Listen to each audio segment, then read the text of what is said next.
As a matter of fact, the idea of honesty is so intimately blended, and its Latin and its German etymology so identified with honor, that it is high time I should pause a few moments for the consideration of this feature of the precepts of knighthood.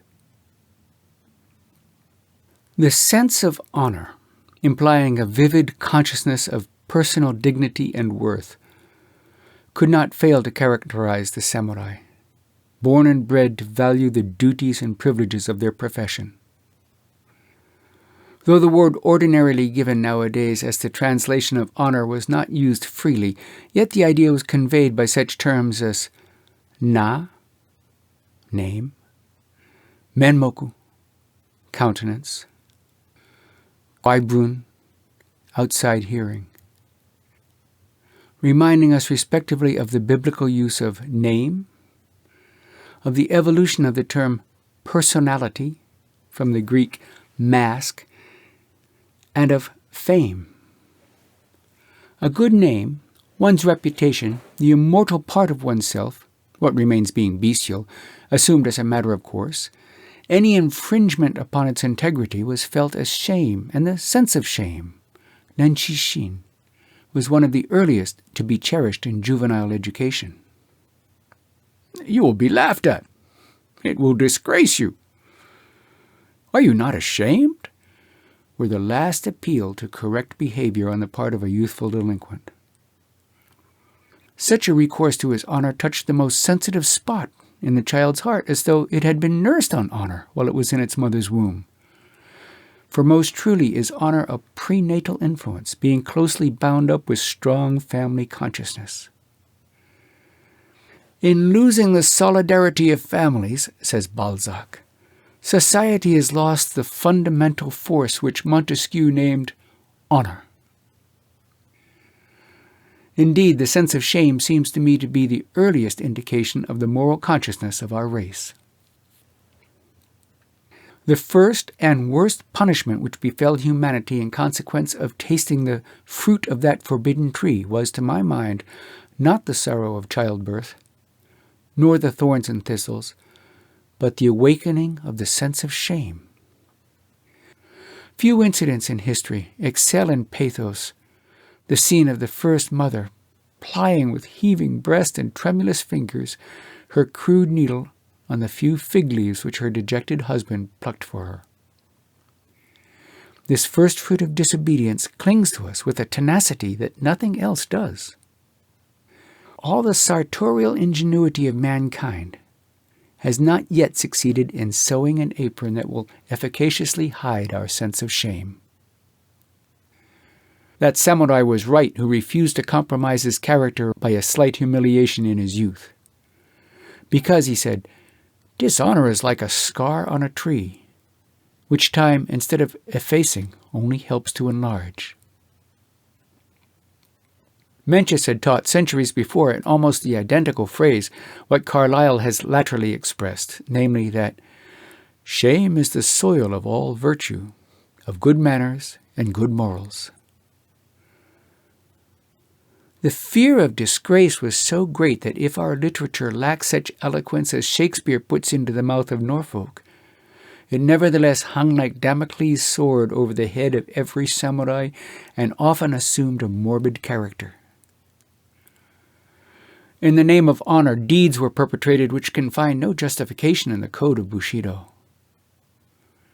At the slightest, nay, imaginary insult, the quick-tempered braggart took offense, resorted to the use of the sword, and many an unnecessary strife was raised and many an innocent life lost. The story of a well-meaning citizen who called the attention of a bushi to a flea jumping on his back, and who was forthwith cut in two for the simple and questionable reason that, inasmuch as fleas are parasites which feed on animals, it was an unpardonable insult to identify a noble warrior with a beast. I say, stories like these are too frivolous to believe. Yet the circulation of such stories implies three things. One, that they were invented to overawe common people. Two, that abuses were really made of the samurai's profession of honor. and 3, that a very strong sense of shame was developed among them. It is plainly unfair to take an abnormal case to cast blame upon the precepts, any more than to judge of the true teaching of Christ from the fruits of religious fanaticism and extravagance, inquisitions and hypocrisy. But as in religious monomania, there is something touchingly noble as compared with the delirium tremens of a drunkard, so in that extreme sensitiveness of the samurai about their honor, do we not recognize the substratum of a genuine virtue? The morbid excess into which the delicate code of honor was inclined to run was strongly counterbalanced by preaching magnanimity and patience. To take offense at slight provocation was ridiculed as short-tempered. The popular adage said, "To bear what you think you cannot bear is really to bear." The great Ieyasu left to posterity a few maxims, among which are the following. The life of man is like going a long distance with a heavy load upon the shoulders. Haste not. Reproach none, but be forever watchful of thine own shortcomings. Forbearance is the basis of length of days. He proved in his life what he preached. A literary wit put a characteristic epigram into the mouths of 3 well-known personages in our history. To Nobunaga he attributed, "I will kill her if the nightingale sings not in time." To Hideyoshi, "I will force her to sing for me." And to Ieyasu, "I will wait till she opens her lips." Patience and long-suffering were also highly commended by Mencius. In one place he writes to this effect, "Though you denude yourself and insult me, what is that to me? You cannot defile my soul by your outrage." Elsewhere he teaches that anger at a petty offense is unworthy of a superior man, but indignation for a righteous cause is righteous wrath. To what height of unmartial and unresisting meekness Bushido could reach in some of its votaries may be seen in their utterances. Take, for instance, this saying of Ogawa. "When others speak all manner of evil things against thee, return not evil for evil, but rather reflect that thou wast not more faithful in the discharge of thy duties." Take another of Kumazawa. "When others blame thee, blame them not.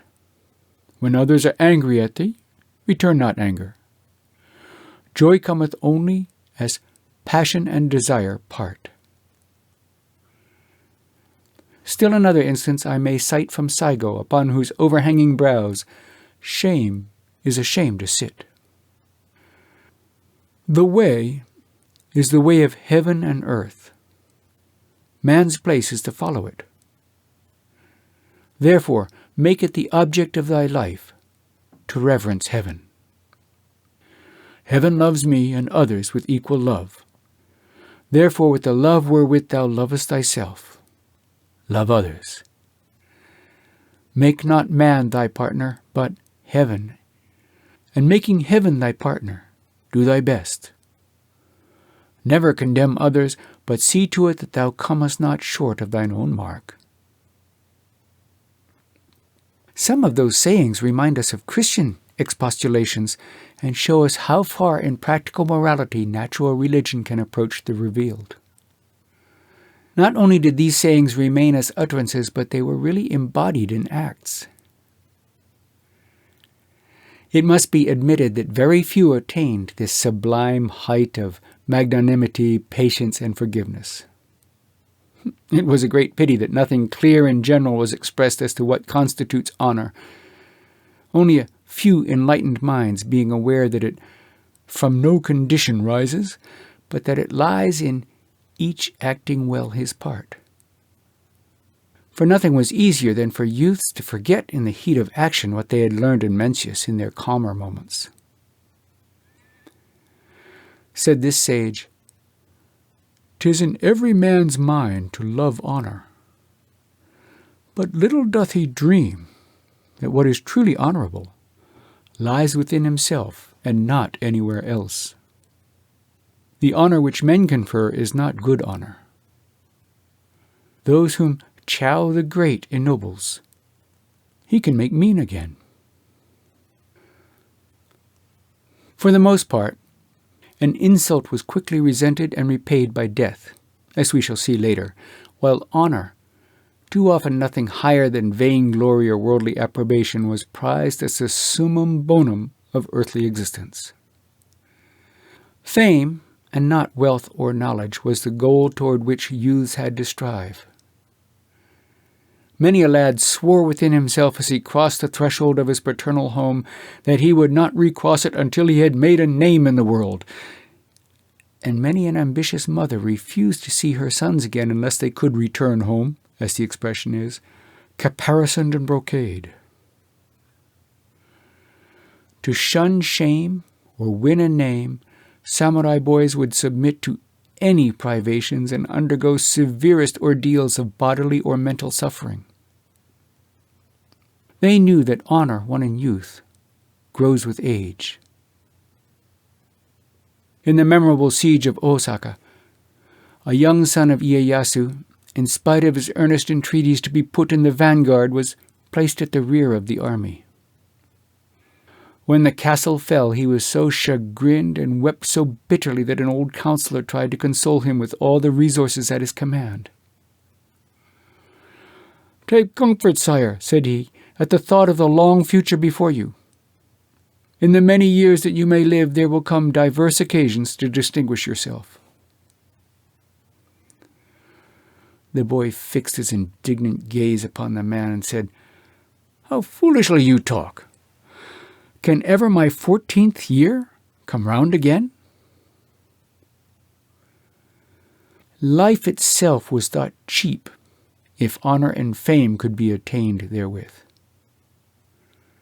Hence, whenever a cause presented itself which was considered dearer than life, with utmost sincerity and celerity was life laid down. Of the causes in comparison with which no life was too dear to sacrifice was the duty of loyalty, which was the keystone making feudal virtues a symmetrical arch. Other virtues feudal morality shares in common with other systems of ethics, with other classes of people, but this virtue, homage and fealty to a superior, is its distinctive feature. I am aware that personal fidelity is a moral adhesion existing among all sorts and conditions of men. A gang of pickpockets owe allegiance to a Fagin. But it is only in the code of chivalrous honor that loyalty assumes paramount importance. In spite of Hegel's criticism that the fidelity of feudal vassals, being an obligation to an individual and not to a commonwealth, is a bond established on totally unjust principles, a great compatriot of his made it his boast that personal loyalty was a German virtue. Bismarck had good reason to do so, not because the Treue he boasts of was the monopoly of his fatherland, or of any single nation or race, but because this favored fruit of chivalry lingers latest among the people where feudalism has lasted longest. In America, where everybody is as good as anybody else, and as the Irishman added, better too, such exalted ideas of loyalty as we feel for our sovereign may be deemed excellent within certain bounds, but preposterous as encouraged among us. Montesquieu complained long ago that right on one side of the Pyrenees was wrong on the other, and the recent Dreyfus trial proved the truth of his remark. save that the Pyrenees were not the sole boundary beyond which French justice finds no accord. Similarly, loyalty as we conceive it may find few admirers elsewhere. Not because our conception is wrong, but because it is, I am afraid, forgotten, and also because we carry it to a degree not reached in any other country. Griffiths was quite right in stating that, whereas in China Confucian ethics made obedience to parents the primary human duty, in Japan precedence was given to loyalty. At the risk of shocking some of my good readers, I will relate of one who could endure to follow a fallen lord, and who thus, as Shakespeare assures, earned a place in the story. The story is of one of the purest characters in our history, Michizane, who, falling a victim to jealousy and calumny, is exiled from the capital. Not content with this, his unrelenting enemies are now bent upon the extinction of his family. Strict search for his son, not yet grown, reveals the fact of his being secreted in a village school kept by one Genzo, a former vassal of Michizane.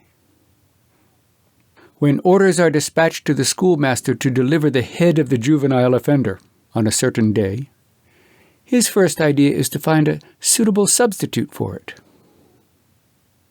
He ponders over his school list, scrutinizes with careful eyes all the boys as they stroll into the classroom, but none among the children born of the soil bears the least resemblance to his protégé.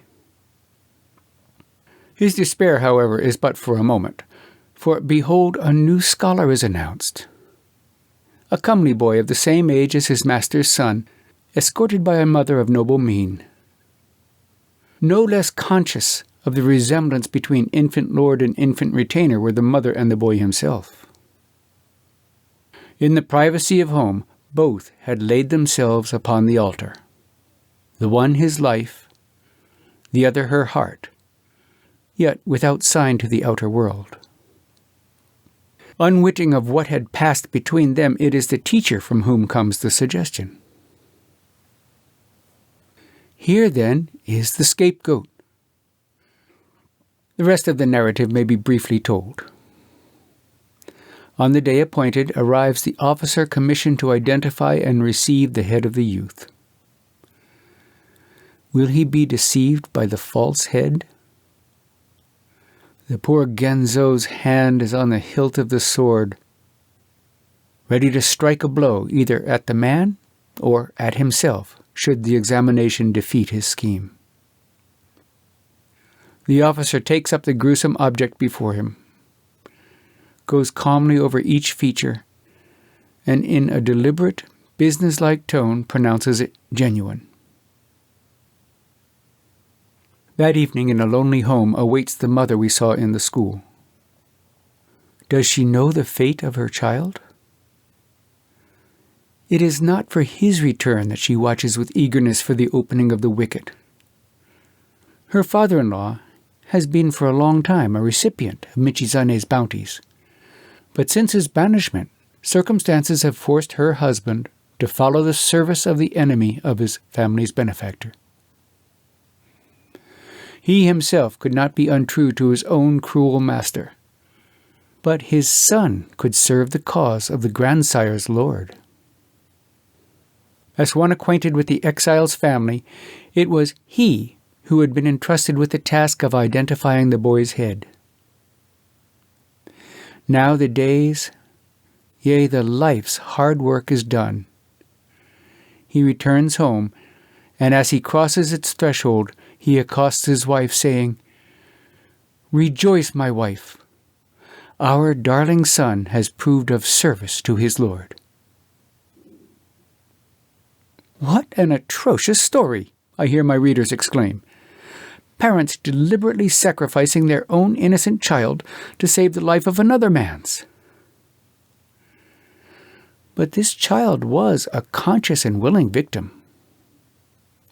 It is a story of vicarious death, as significant as, and not more revolting than, the story of Abraham's intended sacrifice of Isaac.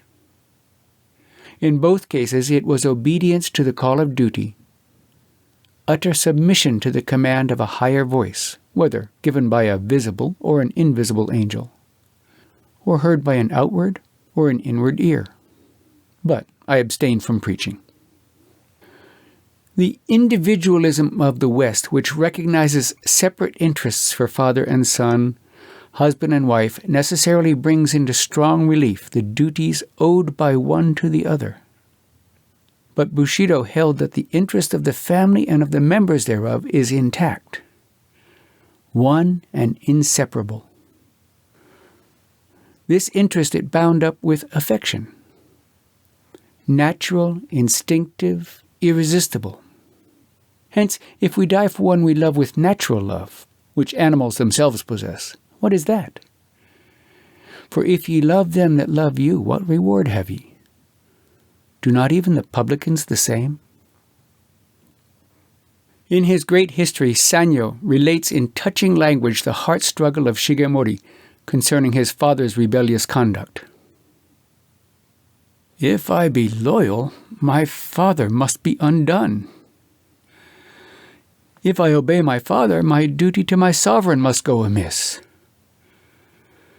Poor Shigemori. We see him afterward praying with all his soul that kind heaven may visit him with death, that he may be released from this world, where it is hard for purity and righteousness to dwell. Many a Shigemori has his heart torn by the conflict between duty and affection. Indeed, neither Shakespeare nor the Old Testament itself contains an adequate rendering of ko, our conception of filial piety, and yet in such conflicts Bushido never wavered in its choice of loyalty. Women, too, encourage their offspring to sacrifice all for the king.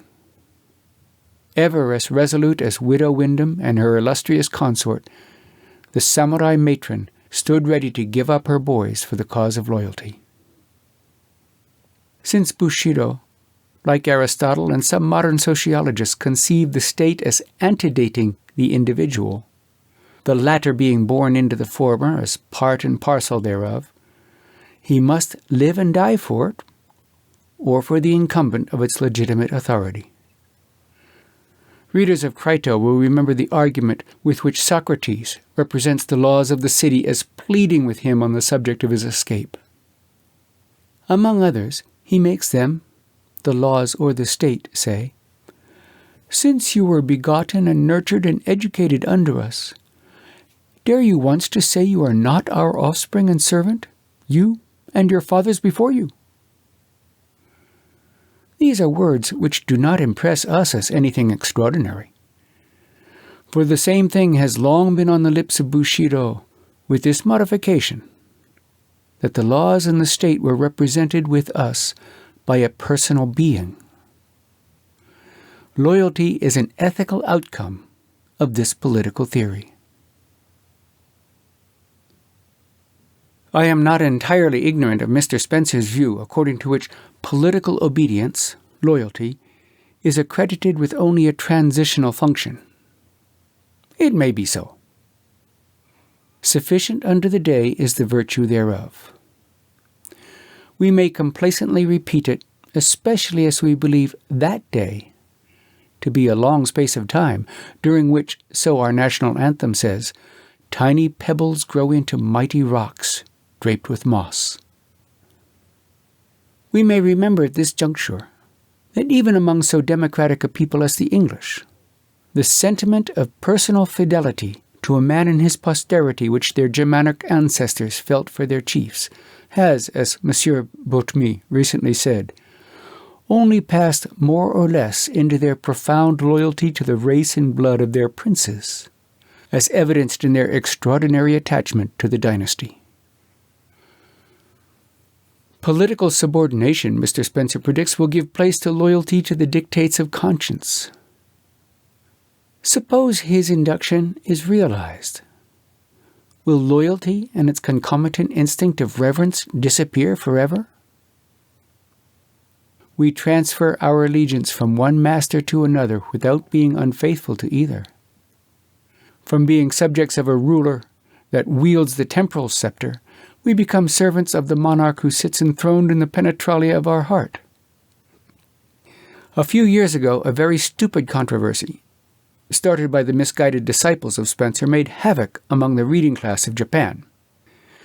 In their zeal to uphold the claim of the throne to undivided loyalty, they charged Christians with treasonable propensities in that they avow fidelity to their Lord and Master.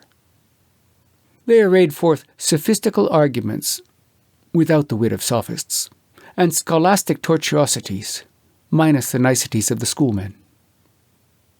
Little did they know that we can, in a sense, serve two masters without holding to the one or despising the other, rendering unto Caesar the things that are Caesar's, and unto God the things that are God's. Did not Socrates, all the while he unflinchingly refused to concede one iota of loyalty to his daimon, obey with equal fidelity and equanimity the command of his earthly master, the state? His conscience he followed alive. His country he served dying.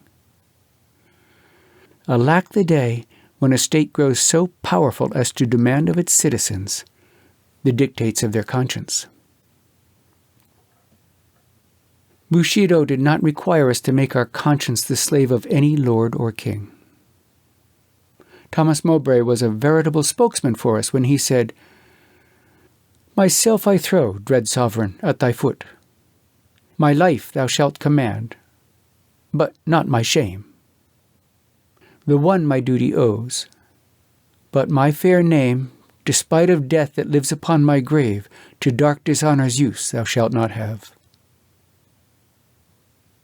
A man who sacrificed his own conscience to the capricious will or freak or fancy of a sovereign was accorded a low place in the estimate of the precepts. Such a one was despised as Neishin, a cringeling who makes court by unscrupulous fawning, or as Choshin, a favorite who steals his master's affections by means of servile compliance. These two species of subjects corresponding exactly to those which Iago describes.